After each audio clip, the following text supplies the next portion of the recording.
നിയമസഭാ തെരഞ്ഞെടുപ്പിന് ഒരുക്കങ്ങൾ വേഗത്തിലാക്കാൻ കോൺഗ്രസ്. ഫെബ്രുവരിയോടെ സ്ഥാനാർത്ഥികളുടെ ആദ്യ പട്ടിക പുറത്തിറക്കാനാണ് നീക്കം. പ്രതിപക്ഷ നേതാവ് വി ഡി സതീശൻ നയിക്കുന്ന കേരള യാത്രയുടെ സമാപനത്തോടനുബന്ധിച്ച് സ്ഥാനാർത്ഥികളുടെ ആദ്യ പട്ടിക പ്രഖ്യാപിക്കാനാണ് ആലോചന. 50% സീറ്റുകളിൽ യുവാക്കളെയും വനിതകളെയും മത്സരിപ്പിക്കുന്നതും പരിഗണനയിലുണ്ട്.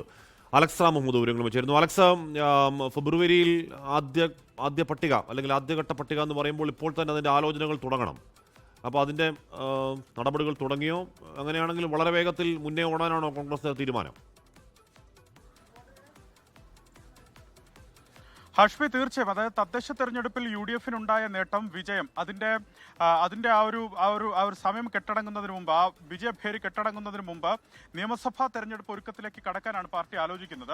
അത്തരത്തിൽ അമിതമായ വിജയത്തിൽ ആഹ്ലാദിക്കാതെ ഈ നിയമസഭാ മുന്നൊരുക്കങ്ങളിലേക്ക് എന്ന സന്ദേശമാണ് പാർട്ടി നൽകുന്നത്. ഇതിൽ പ്രധാനപ്പെട്ട കാര്യം, ഈ ഫെബ്രുവരി അവസാനത്തോടുകൂടി നിയമസഭാ തെരഞ്ഞെടുപ്പിൽ സ്ഥാനാർത്ഥികളുടെ ആദ്യഘട്ട പട്ടിക പുറത്തിറക്കാനാണ് കോൺഗ്രസ് ആലോചിക്കുന്നത്.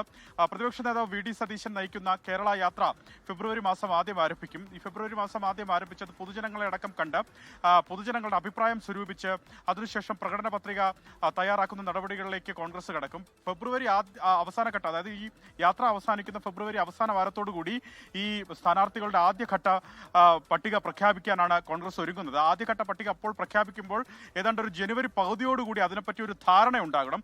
അതിനുള്ള ആലോചനകൾ കോൺഗ്രസ് നേതൃത്വം ആരംഭിച്ചു, അത് നടത്തിക്കഴിഞ്ഞിരിക്കുന്നു എന്നുള്ളതാണ് ഏറ്റവും പ്രധാനപ്പെട്ട കാര്യം. പ്രത്യേകിച്ച് കോൺഗ്രസിന്റെ നേതൃയോഗങ്ങൾ ഈ വരുന്ന ജനുവരി മാസം ആദ്യവാരം വയനാട് വെച്ച് നടക്കുകയാണ്. പിന്നാലെ കോർ കമ്മിറ്റി ചേരുകയാണ്.